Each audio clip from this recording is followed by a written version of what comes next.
All right, guys, it's Tuesday, so let's start this way. Everybody watching J. Cruz, you probably already bought whatever products you want to buy. So get your butt over here because we've got something interesting for you tonight. I have been waiting a very, very long time to have this guest on. When I first started talking to her, it just, wow. We're going to leave it like that. But she needs a proper intro, and let's get this thing rolling. Ladies and gentlemen, boys and girls, children of all ages, TCT, BNL, that's a sexy motherfucker right here, is proud to bring to you our soon-to-be world-famous No Lag Zone. And tonight, we have one of the most interesting guests ever. Is she a fembot? Did she escape the clutches of, Beard of the North? Because it looks like she broke into Supermax. And let's talk about babies tonight. But still, guys, I'm proud to have her, Becky. Hi. Hi. But before we get to you a little bit more, Stephen Fleming, first, thank you, brother. And exactly, Will. Squirrel. Bill Rivers, what's up, man? All right, so let's get the hard one out of the way for you. Rip that Band-Aid off. I know who you are and how awesome you are, but tell everyone about yourself for a brief little moment. Just a little bit. Yeah, give me your elevator pitch, I'm Becky. I'm Beard of the North's wife. I'm the one that sits back and gives him shit the whole time he's on lives most of the time, or makes fun of Joe for, finding people without aim ever. And, makes Chris about fall out of his chair most of the time. But I don't know. I work in an office for livestock cattle company, and I help raise our 3-year-old daughter and watch him be the beard man that he is, the wild man that he is. Be the wild man that he is. Mm-hmm. Nice. We'll get to that in a moment. Contagion effect. I did respond to your email. I didn't even know that was your number calling, dude, until I checked voicemail today. So I'm waiting for tomorrow. We'll take it. That's right. Look at that sexy ass right here. See? That's right. And he goes, hey, Becky. All right. So this is kind of a treat for me because I honestly believe that your husband is a great brother of mine, but I know he's got to get pushed in certain areas. You're that driving force back there. How does that really work? Is he give you any kind of a fight? You're like, no, shower. I don't want to. No, shower. I don't want to. Or is it just okay? Not really. I mean, I don't really have to push him that much because, we've been together for a long time. So it's kind of more of just like a look now than even down. Okay. I've tried working on my mom face a long time before I even got the mom thing going. But I don't know. A lot of it is different now that he's free, unemployed, whatever you want to say. Yeah. But we've always been really good partners. And I think that's why our marriage is so good, is because it's never been like 50-50 between us. It's always been, we both give 100%. I think that stems a lot from when we were together before, like when we were just dating. I actually left his ass. I full on packed my shit, waited for him to come home and was like, peace, I'm leaving. Yeah, because we got to the point where he was coming home from work, just playing his games, stuff like that. Wouldn't even really say hi to me. I didn't give a shit if he was there. We were more roommates than anything else. And I'm like, you don't care that I cook. You don't care that I clean. You don't appreciate me anymore. I'm just fucking leaving. And we were gone. I was gone for a year. We split up. And then I don't even remember really how it happened. I missed him. He was my best friend, and I missed talking to him, and he missed me, and we just kind of slowly but surely, and we've learned from that experience. So yeah, we've always been both give 100%. I don't like the whole 50-50 partners. I think each person has to give 110% to the relationship, and that's how it keeps it good. Does that make sense? I get that, and I've always said, the great couples always seem to have that one little, I don't care, my channel, that fuck up, that oopsie. Are we going to get through it? Are we not going to get through it? Do we need time apart? And it's what you do after that, and it seems like everything's working out great for you guys because I've always believed for a guy to really succeed, yeah, we're stupid, we're dumb, we're whatever. We want to go out, we want to be the big trophy hunter, we want to win that $1 million, we want to, bang the cheerleader at school. But in order to achieve greatness, you've got to find that person who understands your spark and Yeah. understands you and is able to guide you and direct you into certain areas. Yeah, I mean, a lot of it was like when Dan's family stuff was going on and he lost his way, and he actually flat out looked at me and was like, "Yep, I think I'm going to leave the community. I don't want to do live shows anymore. I don't want to do YouTube. I think I'm going to delete everything." And I looked at him, I'm like, "Are you insane? What are you talking about?" And he's like, "Well," I'm like, "Those guys, like, I don't care if you do reviews. Put those on the back burner. Nobody cares if you don't do putting out any content. Like, just the live shows, though, just jumping on and talking to the guys. I'm like, these guys have been with you through this whole thing. They are more like family and friends to you than anybody else. You cannot walk away from them. Like, I don't care if you do unboxings or buy anything for a while or whatever. Like, that's not the point.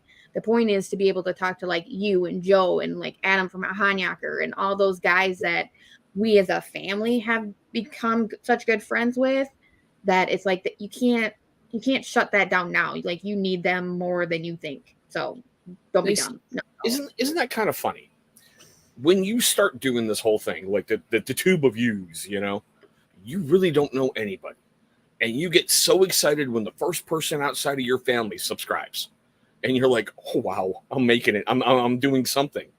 And then, like, when you start going into lives and you get that family, and it's the only way I can describe it, your tribe, your family in somebody's life, where you go in and people are like, "Dude, what's going on?" It's an amazing experience that someone you've never met face to face, and granted, we're talking like this, but we're not in person. Mm-hmm. Someone you've never met face to face, you and I have joked around an awful lot, and it's you miss that person when they're gone.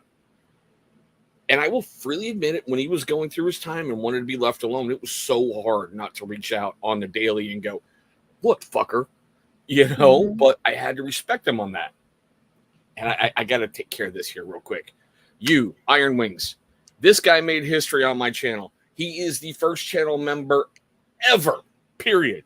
We do have memberships that are available, kept them at a really, really low rate. Just helps show support and love to the channel and keeps the insanity going. Iron Wings, I am forever grateful for you. And I'm going to be reaching out to you to get you out of your bunker and get you back on a live, bro.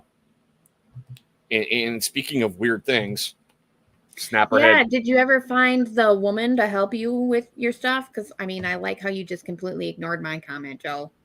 Just saying. He ignored mine when I was like, "What, OnlyFans?" Well, like, I was legit. Like, you're asking, I'm offering, but I don't like to be ignored. Mm-hmm.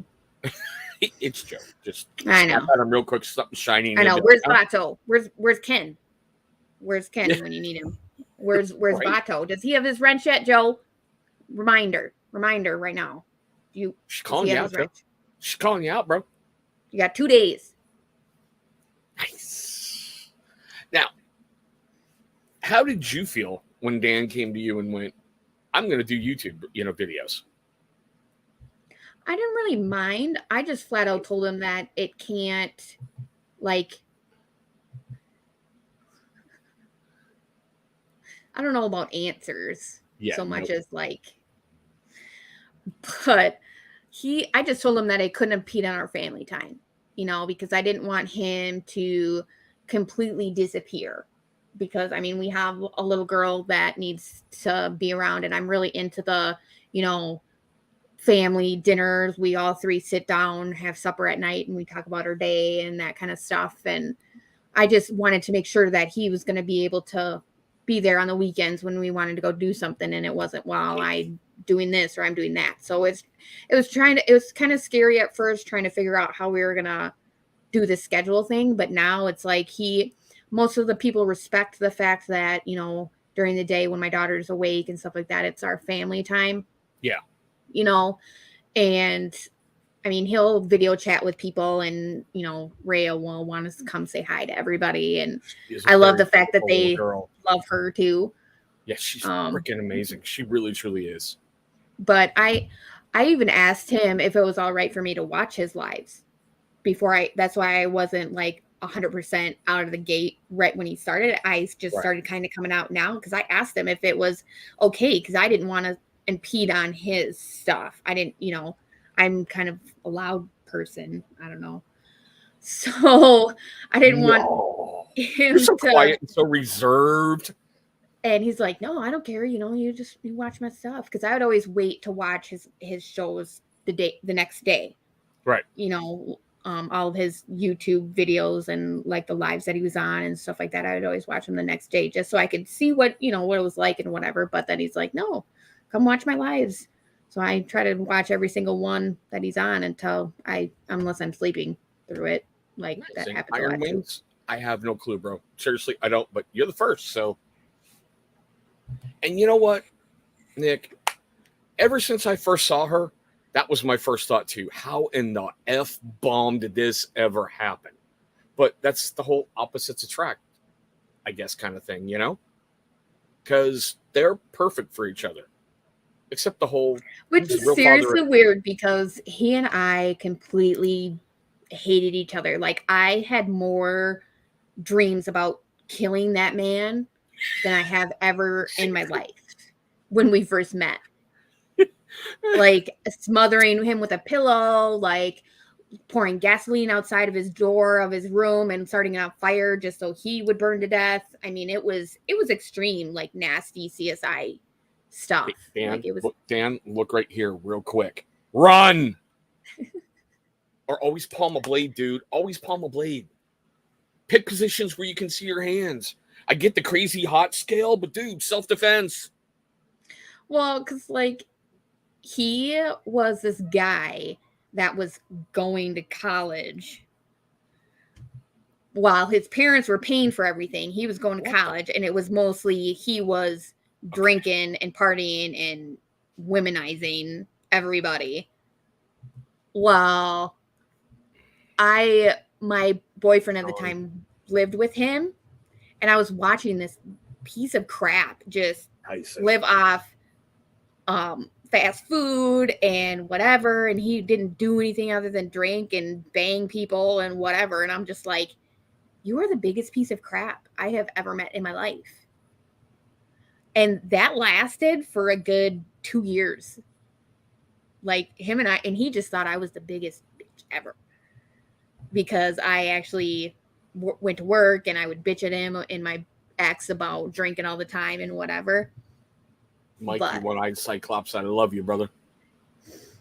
About 2 years in, there was one night I remember when everything changed. It was my ex went out and got really drunk and ended up disappearing for the night. And I was super worried because I didn't know where he was. He had left super wasted already. And I thought maybe something happened to him because I'd been calling him all night and his phone was off. And I thought maybe he got in an accident, drunk driving or something like that.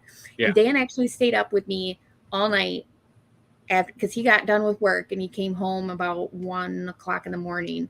And he stayed up with me pretty much the whole night waiting for him to come home with me and just trying to like keep me calm and whatever. And that's when everything changed. Like I realized how much of a nice guy.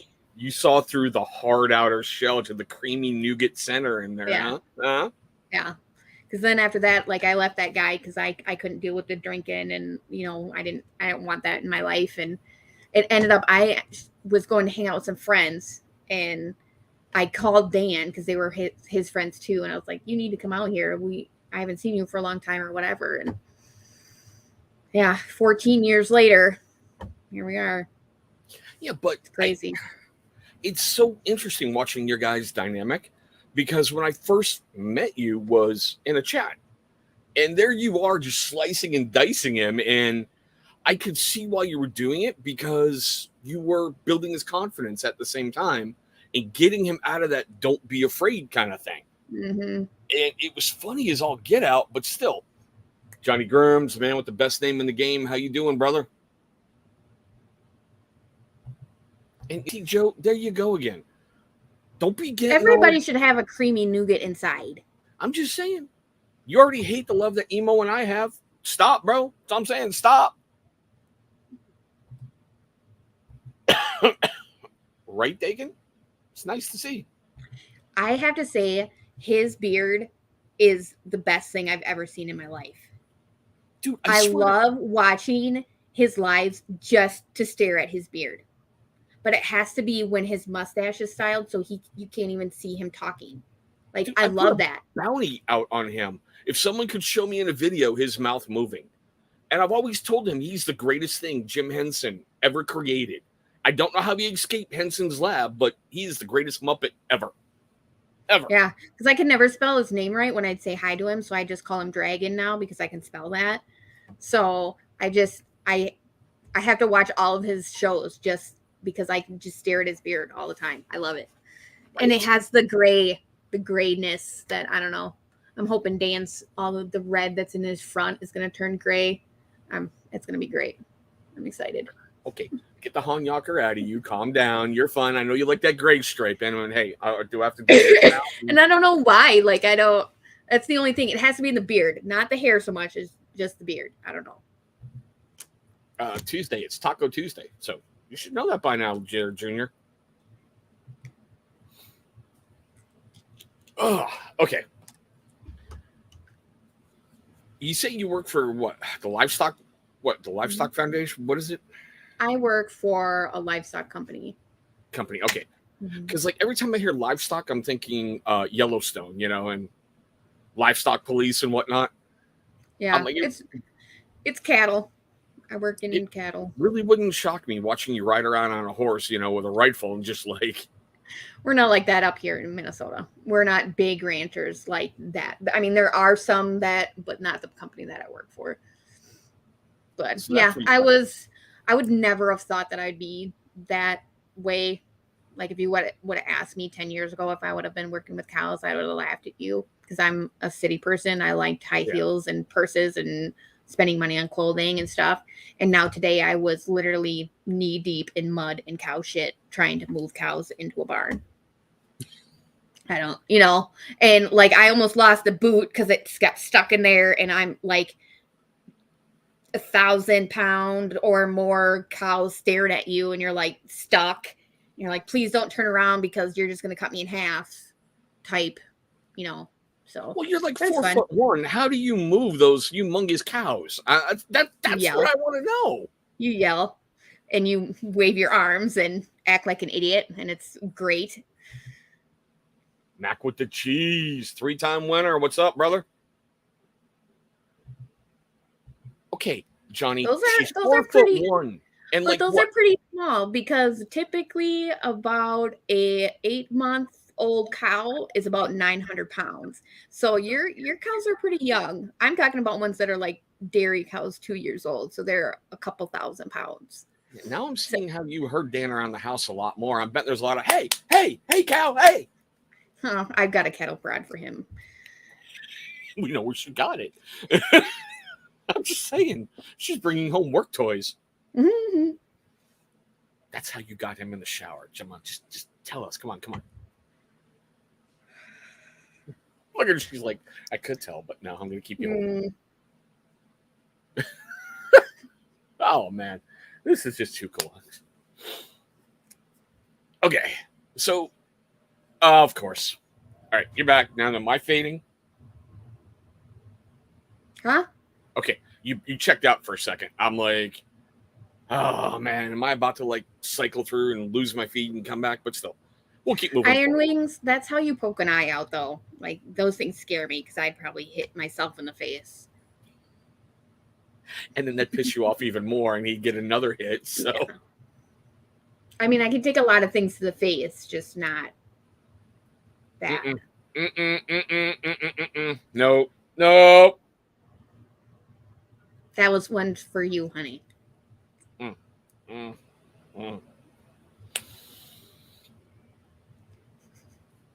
Okay, I'm good.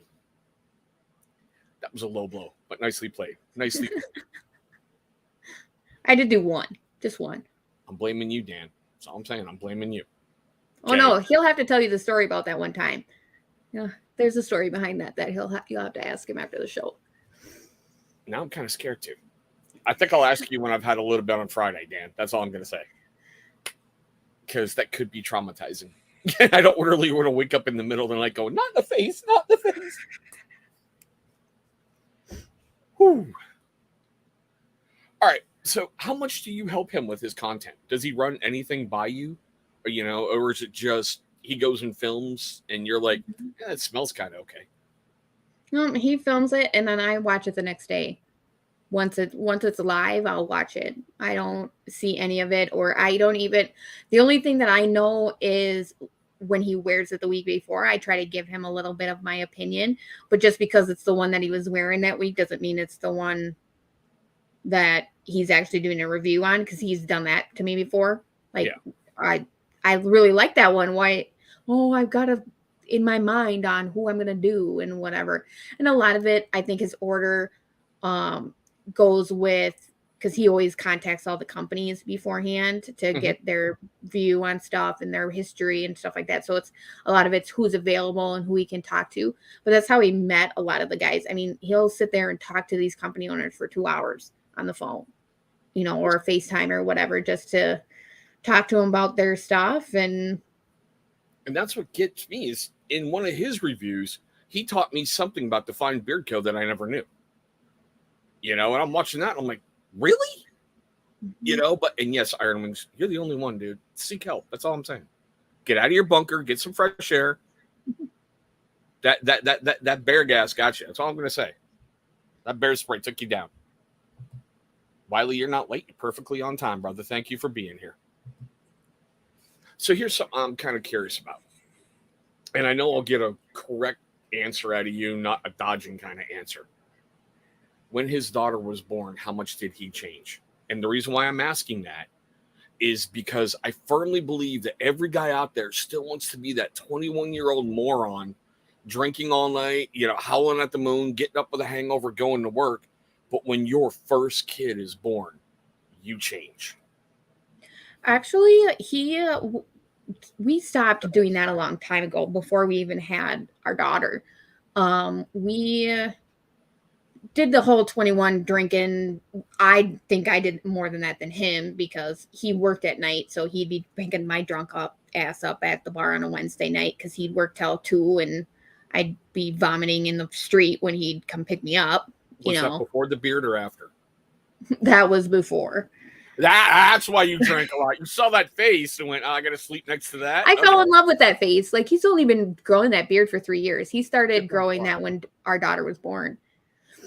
The first time he grew his beard, brushing it and oils and stuff like that, go check out my Facebook. You will see the monstrosity that man had on his face, that he looked like there was things living in it. It was so bad.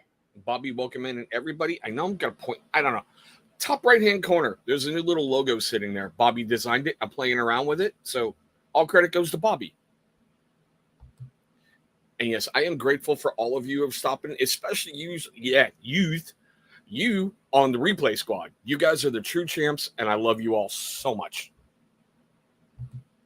Hey, it happens. We all need that one day every so often, right? Mm-hmm.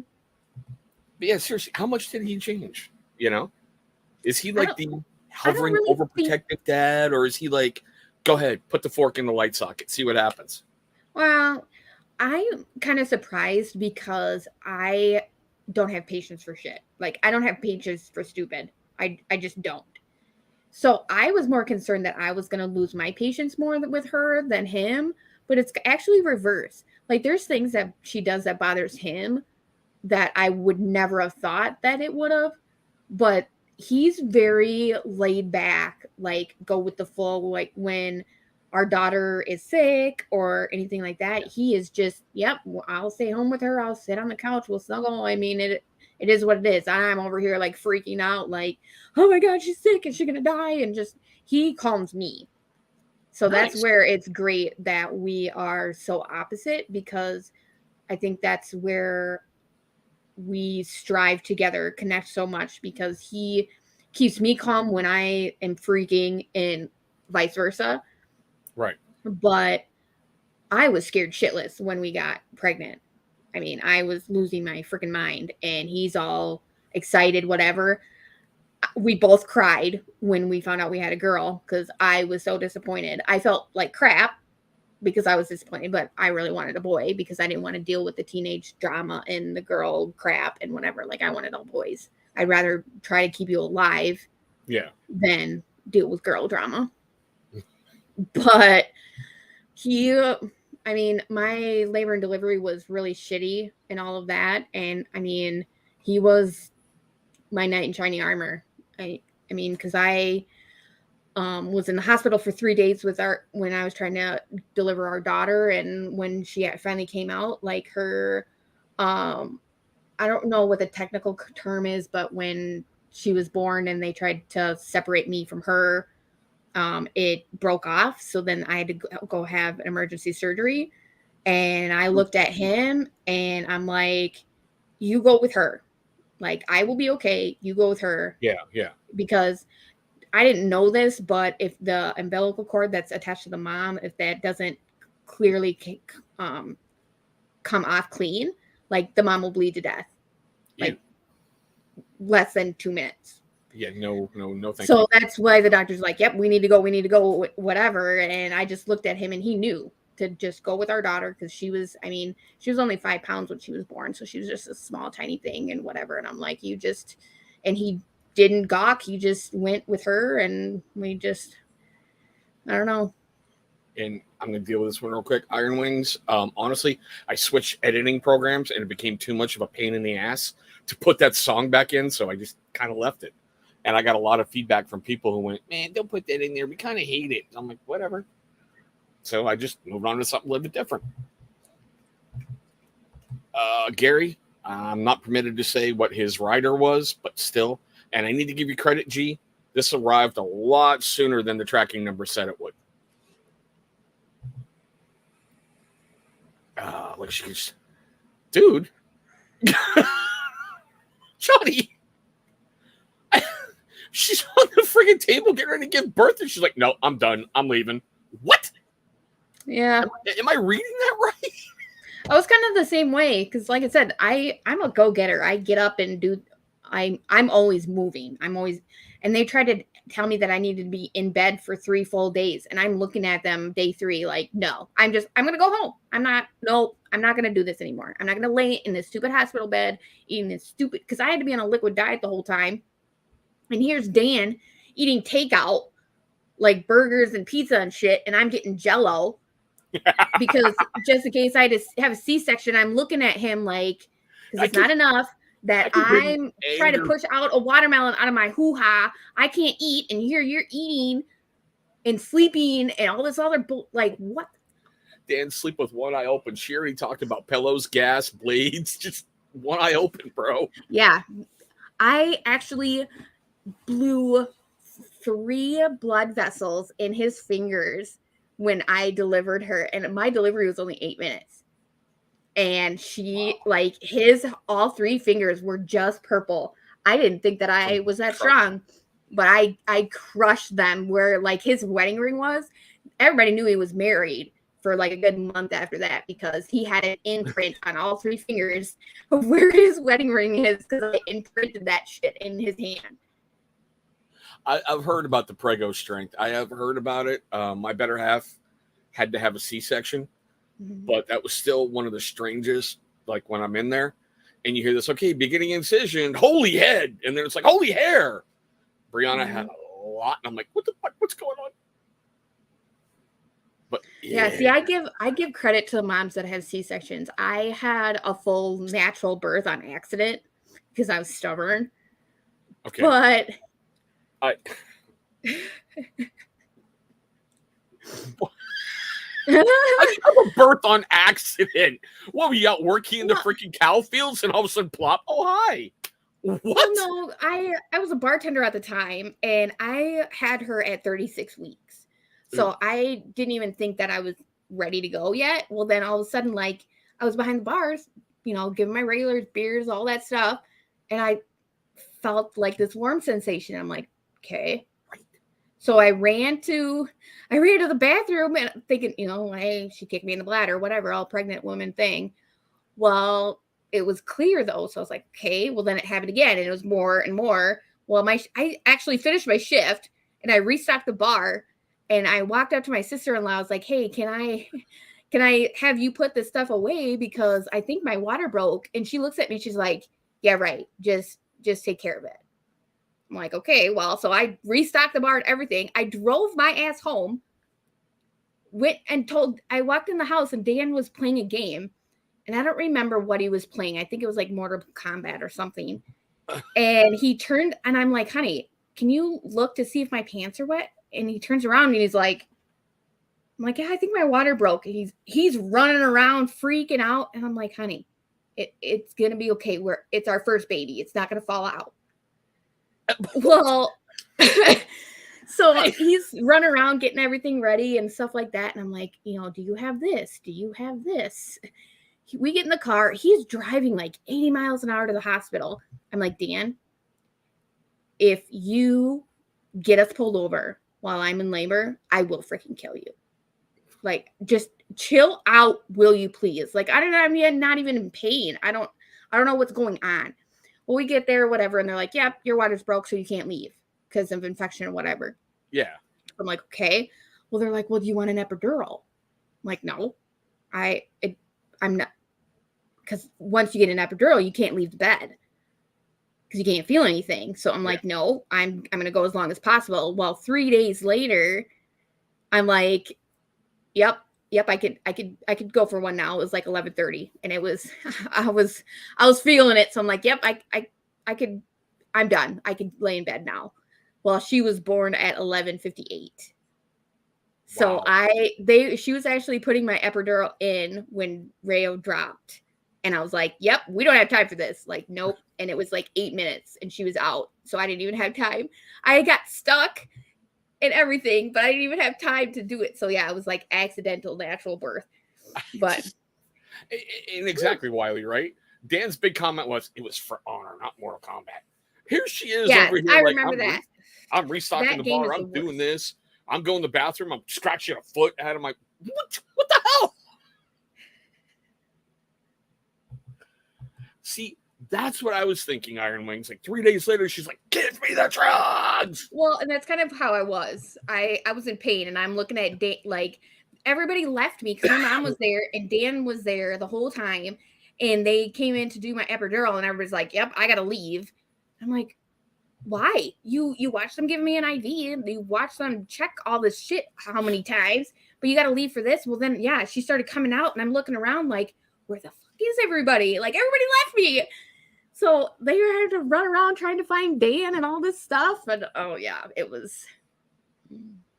But like I said, I don't have one of those horror stories of 25 hours of labor for it. It literally took me 8 minutes, and Dan was in the cafeteria eating cheeseburgers and pizza while you were.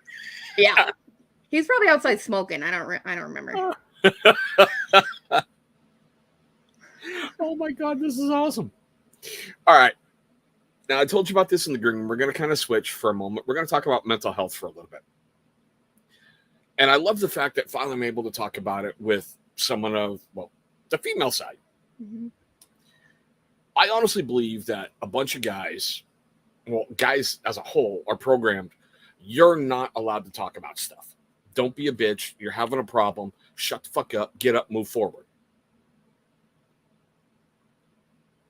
It's about the only way I can put this.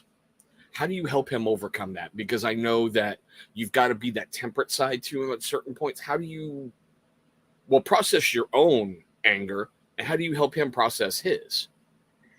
And I'm not talking about putting on the gloves and beating the shit out of him as he's in the red man suit going, "Not in the face, not in the face."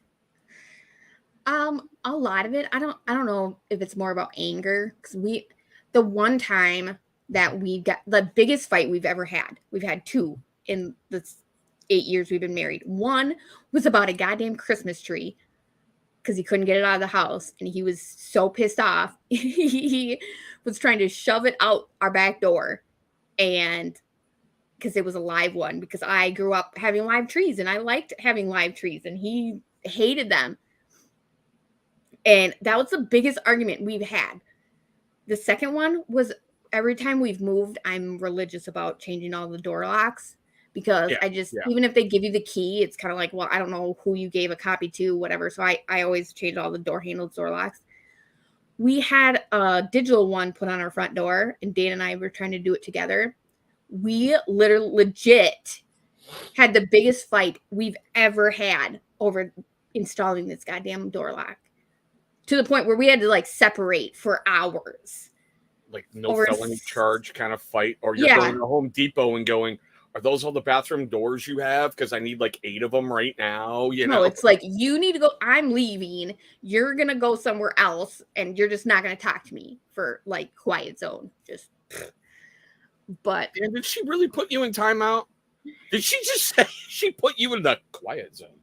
yeah. Well, and it's because we got it all after fighting forever. We got it installed, and he put it on backwards because it was, I'm a man. I don't need to read instructions. 3 hours later, it's put on backwards. Wow. Yeah. But I think a lot of it for him, he, especially being the oldest of his siblings, it's even kind of worse for him when it comes to like not being sad or depressed or whatever. And I just like, especially with, his mom and dad passing away and all of that stuff, that was like the hardest thing that I've ever had to help anybody through, let alone the man of my life. Right. And so I just looked at him and told him, like, I couldn't handle him lying to me. That was the biggest thing. When I'd ask him how he was doing, and he'd be like, I'm okay. And I'd look at him and be like, Dan, we've been together for how many years? I know you. I can see it in your face. You are not okay. Don't tell me that you are just because you think I need to hear that. If you don't want to talk about it, just look at me and say, I'm not okay, but I don't want to talk about it. We don't have to at that point. I get that. And you don't have to talk to me about the certain stuff. I've reached out to other people that, it's a friend or somebody else that it's like, hey, you know what? He's not doing well. Can you reach out to him and say, hey, say what's up or whatever? Because I don't understand what he's going through. I try to, but I don't 100%. I can't. Both my parents are still here. I don't have that. So it's like I try my best to talk to him through the stuff or whatever, but a lot of it's, he's the oldest. He needs to be the strongest. He needs to have his shit together and all that stuff. And it's like, you know what? But he's learning that it's better for you to show your siblings and everybody else that, yeah, you're having trouble too, because they're all trying to, be strong too. And you guys are all being miserable on your own instead of helping each other. So now I've kind of forgotten until right about now. Yeah, I am old, whatever. You made mention you brought something from Hanyaker. Mm-hmm. Let's do one of those. Okay. So guys, we do have a giveaway tonight. So because we have a giveaway, we normally don't. I got to do this, or my kids are gonna. Well, they're gonna be my kids, and yeah. So we got to roll this little thing. Ladies and gentlemen, for the dozens of you watching and the thousands of you that should be watching, it's time for a giveaway! See, kind of had to. All right, guys. Now, from my understanding, you brought 2 combos from Hanyaker, the new stuff that got released. Yep. So that's going to be Sahara and Menage a Trois. Mm-hmm. Which one do you want to go first? Let's do Sierra first. Let's save the best for last. Sahara? Okay. Guys, we're going to do random number generator. Y'all know the rules by now. All right. We've got, how many watching? 15. We're going to go random number. Hold on. Let me give the rest of the rules before I even give you the number thing. Only enter once. Whatever shows up on my screen first is going to count. Please don't bitch if you get prioritized, because I'm going to have to borrow Joe and send him over, and he's going to talk to you about feet and pineapple and squirrels, and you just don't want that, okay? So, random number 1 through 10, go. And dude, much respect to you, brother. Good stuff. Good stuff we're going to give away tonight. See, this is the fun part where you say go and you got to wait and then something's going to happen at I some was gonna point. say, does nobody want it? Because I'll take it. I'll just sit in the corner and in my little fetal position and just sniff the bottles. I mean, Yeah, but you can sit there and sniff it and go, that's what a real man should smell like. That's what I should smell like. and I heard you can use it in your hair. I don't know.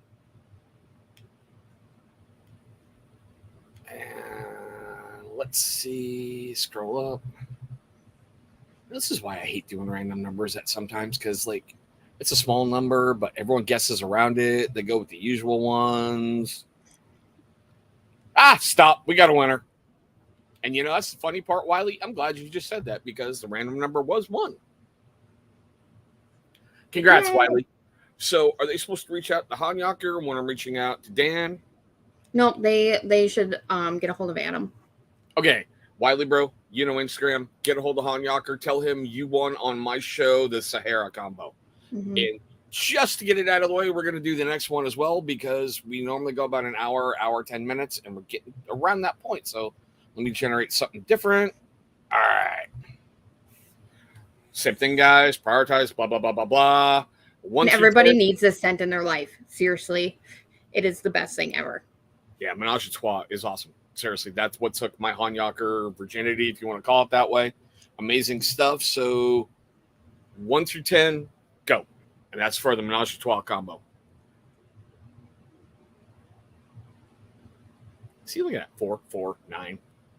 Yeah, but see, on the other end, that crap pisses you off because it's like, you know what? Mm-hmm. I clicked it. And then I'll, especially like on Joe's show, then all of a sudden, like 15 numbers down, mine will show up. You're like, how? Yep. I hate that. I really, really hate that. That's why on the rare occasion when I win, I'm like, I'm just going to give it away. Unless it's something I truly, truly want. Oh, yeah. Well, I was super excited that I won on Joe's show last week. Right? How many times have I entered and I'm like, oh, it's me. I win. And then Dan's like, well, she's going to give it away. I'm like, thanks for making that decision for me, honey. Like,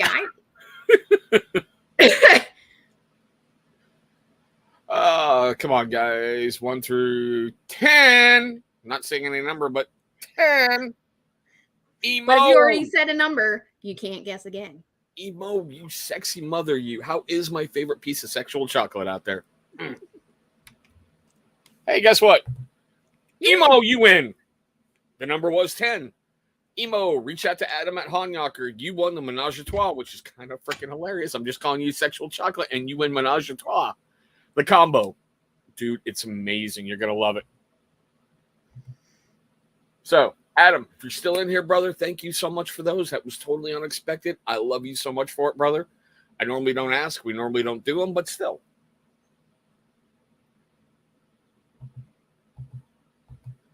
Says the Yankee fan who's has a cheating scandal get ready to break on your club. It's not our fault that you can't guess a number from 1 to 10. Yeah. All right. Let's get back to mental health for a moment, and we're going to get into a challenge that I usually throw out there.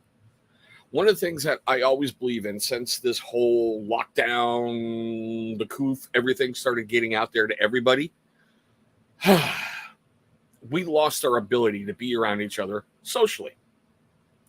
Because everybody's so afraid of, do you have 80 masks on? Are you carrying Lysol? Do you have this? Do you have that? With everything relaxing now. Do you feel any more awkward like when you go into Walmart without a mask on? Or like a store? Or are you just like, no judgment if you still mask up, I was actually petrified of it. Because of just how people made it sound. But they always put out there the worst case scenarios. And I think people need to realize that everybody is different. Everybody gets it different.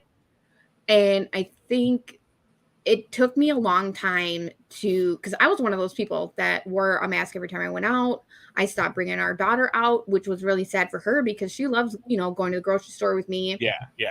And, that was mom-daughter time, whatever. And then when all this stuff happened, I had to try to explain to her without scaring her to death that she couldn't go to the store with mom no more.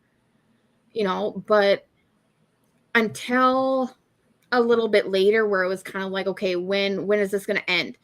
I kind of got it in my mind that, okay, it's not going to be like the bird flu or whatever, some mad cow disease or something where it's like it came through and then it ended. Like COVID's going to be something that's going to be around forever. So now I kind of look at it like the flu and the cold. Like I am not one of those people that go get the flu shot because I just don't. I don't give people crap that do, like my mom does. I get it for Rhea, you know, every year and whatever. But I just, as a healthy 34-year-old woman, I don't really need to, I don't feel like I need to do that. So it's kind of like the vaccinations for COVID. It's, you know, if you feel that the need for it for you, that's you, you know, but don't give me an opinion on it when I choose not to, because Dan and I, neither of us, our whole house isn't vaccinated, because we kind of looked at it like, okay, Dan and I can get vaccinated, but Ray is too young anyway. So we're kind of carrying around a bomb anyway. And I don't know how to look at it like, okay, well, him and I are going to protect ourselves, but we're going to leave our daughter stranded. But I don't know. Like, I don't really think that COVID was the reason why, like, we became antisocial. I think social media made that a little bit more than, I think COVID pushed it to the point that we were going to get 10 years from now if it wouldn't have happened, if COVID wouldn't have happened. See, I think it just. I'm sorry. Go ahead. Finish. No, go ahead. I know this is going to sound weird. All right. As a content creator, COVID has been a blessing and a curse at the same exact time, because my channel was growing slowly, very slowly. Then the coof hit, everybody was locked down. Can't go out unless it's like to buy groceries, and then you've got to wear the hazmat suits. You can barely go to work anymore. Everyone's got to work from home. So what did you do when you got sick and tired of, you turned on the TV and it was, did you just get your quarter pounder from McDonald's? You got COVID. You went to YouTube and you started watching a lot of content. So my channel really took off. But in that same aspect, I firmly believe 2021 was the year of the troll.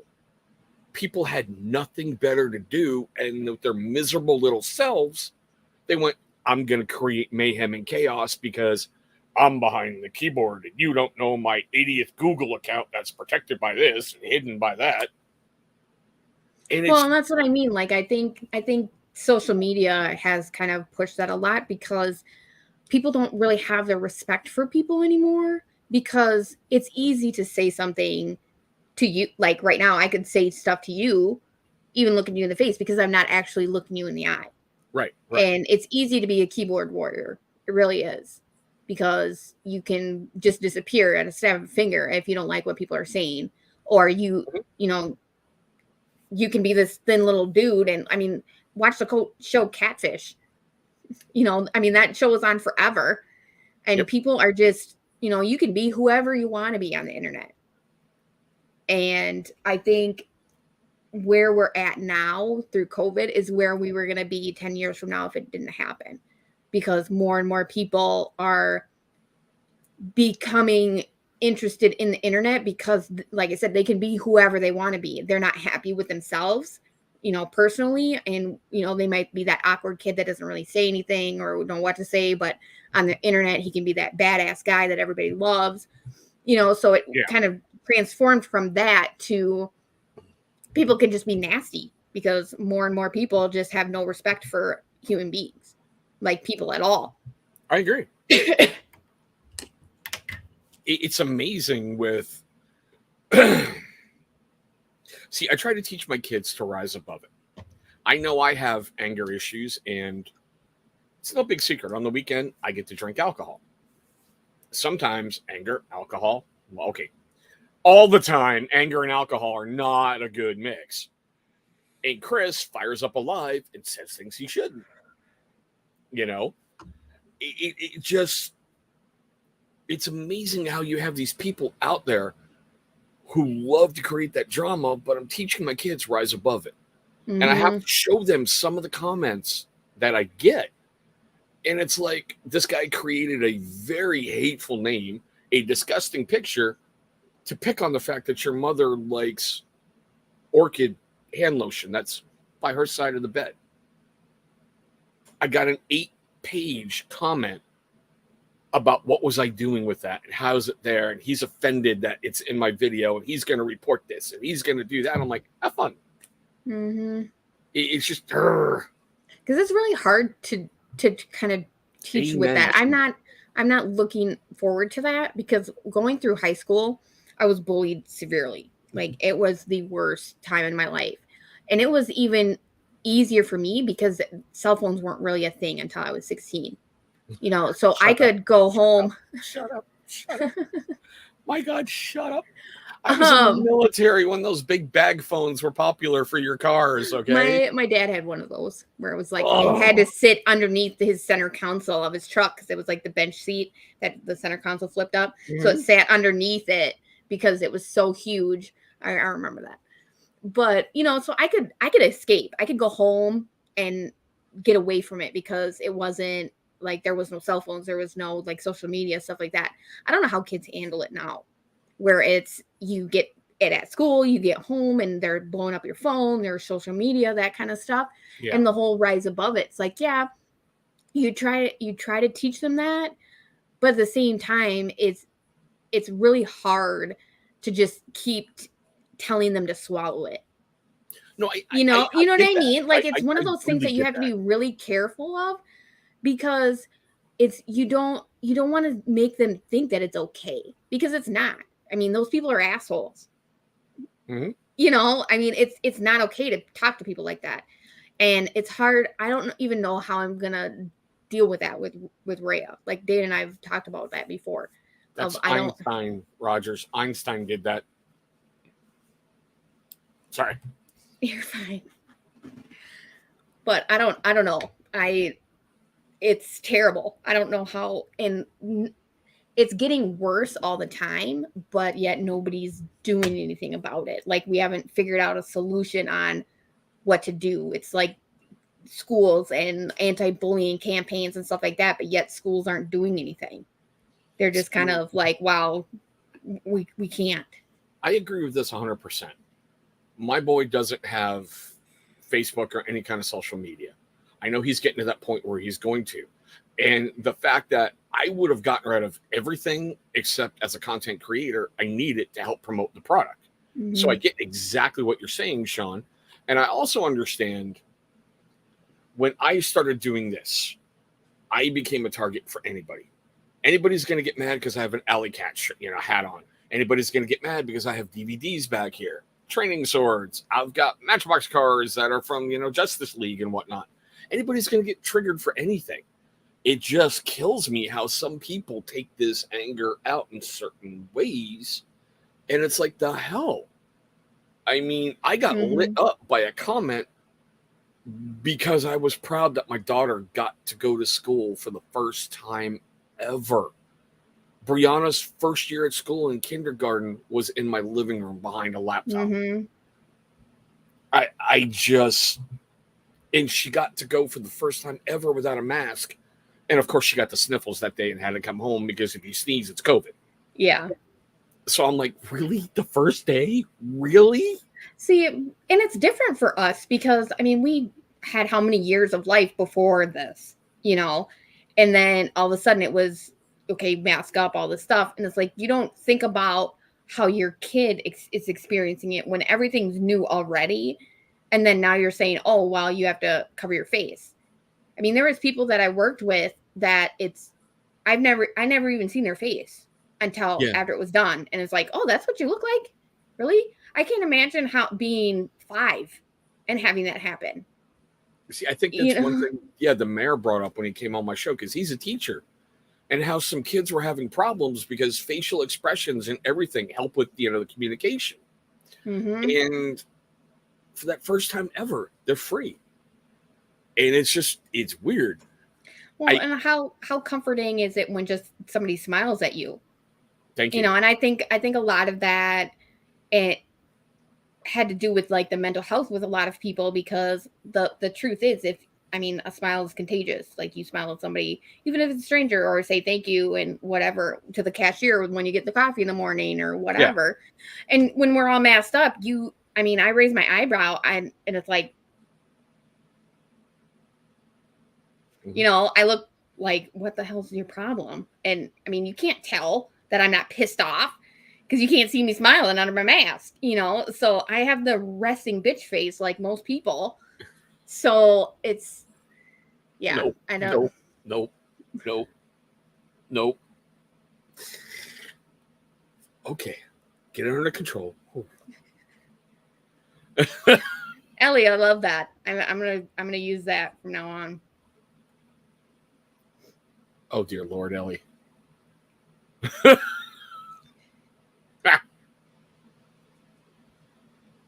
I love that you had to explain that to Johnny. Yeah, no. Because if you scar Johnny, someone's going in a trunk. That's all I'm saying. It's going to be quick. It's going to be brutal. And he's going to be like, in the trunk. Yeah. Thank you, Emo. Mm-hmm. I mean, I freely admit, anyone who's watched my show knows I hated wearing masks. I really, truly hated it. Because being in the military, being trained in, nuclear biological warfare, it's just my personal opinion. But I also did it because I had to set an example for my kids. And yeah, because like Dan never wore his. He wore his when he was at work because it was mandatory and like he would get fired if he didn't. Yeah. Other than that, he when he would go to the gas station, all that stuff, it's nope, I don't care. If I get it, I get it. But I was legit terrified that I was going to bring it home. And it wasn't even really like me getting sick. I mean, it kind of was. But it's like, okay, what are we going to do if both of us get sick and Ray is here? Who right, right. They make it sound like you're going to literally be on your deathbed. It's like, okay, who are we going to have take her? And who do we put her in the house with to spread it to other people? Or what happens if she gets it? And, all these parents are sending their kids to the hospital and you weren't allowed to go with them. I mean, I don't know how I would be able to look at my 2-year-old daughter in the eye and be like, yeah, you need to go with these doctors and mommy can't come. Dude, that's awesome, Sean. That's awesome. I bet he was using your product too to help that grow in nice, right? Alrighty, guys. Well, we're kind of at that point. I got to go put in some dad time because I have one sick kid in my house. The cuteness factor has had a cold all week. And it kind of sucks keeping her home from school, but we have to. She got her little coof test today, so yay. Yay. Yay. But I usually throw this out at the end.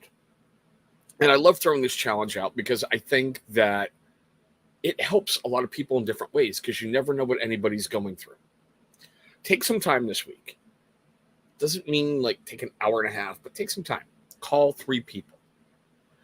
3 people that you usually don't talk to. I'm not talking to your buddies you're going to go down to Buffalo Wild Wings with and, tie one on and have a great night. I'm talking 3 people that you haven't talked to. And just ask them how they're doing. And here's the best part. Have the courage to listen. Because you never know what kind of day they're having, how bad a mood they're in, if they're thinking of doing harm to themselves. And you just saved somebody. You never know. But I always do this, flip it over to my guest. Is there anything you want to add to that? Well, actually, 2 weeks ago on Sunday morning, I got a phone call on my birthday. I got a phone call at 4:00 in the morning. Happy belated birthday. Thank you. And this person was an ass hair away from committing suicide. Oh, scariest thing in my life. Scariest thing in my life.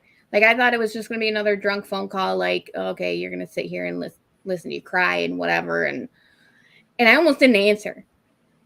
Ooh. And I'm glad I did because I talked them off the ledge after 2 hours of talking to them. And it was just, talking to them and telling them everything is okay, going to be okay. Because I mean, I'm not like a counselor. I'm not a therapist. I'm just a normal person. And it's kind of like, well, I don't know what to say to you. I don't know how to, but it's one of those things where you never know when somebody's going to need your help. I mean, if it's 4:00 in the morning or, that one text message or whatever that you might not answer at that time because you're busy. You always need to be there for those people that Right. you honestly never know. Because I didn't even realize it until they had called. And I'm just like, I'm so glad that you called me, because I would have never forgiven myself if I wouldn't have answered and something bad had happened. Right. It's one of those, you will carry that around with you for the rest of your life going, what if I'd answered that phone call? What if I'd done that? What if? Yeah, I get it. Talk about mental health. You don't want that monkey on your back. No. Oh, man. But guys, tomorrow's video, I normally release it on a Tuesday. Well, tell you about it on a Tuesday. It's a step-parent vlog that was born out of a conversation with my son a little bit ago. I think every parent has had that conversation at some point, and I'm curious your reaction to it. But Becky, don't go away. I want to talk to you in the green room. Dan, make your way down there because I need your input on something too, bro. But still, guys, thank you so much for watching this one. It meant a lot. I appreciate you guys. Here. And we're going to roll that little outro. See you later. Guys, thank you so much for watching what just happened on the show. I'm kind of pre-recording this one, so I'm not exactly sure what happened tonight, but I'm sure it was really fun, or it was a massive train wreck. I'm grateful for the time that you gave me tonight, and I hope you took something away from this. I hope we had an amazing guest that taught you something or made you laugh, or I don't know, I hope I didn't really step on myself too badly. And you guys are going to come back next week at the same bat time, same bat channel, for the No Lag Zone. Guys, seriously, thank you for doing all that. And this is where I pause for a moment or two and let the little screen do its little numbers, little screen do its thing. So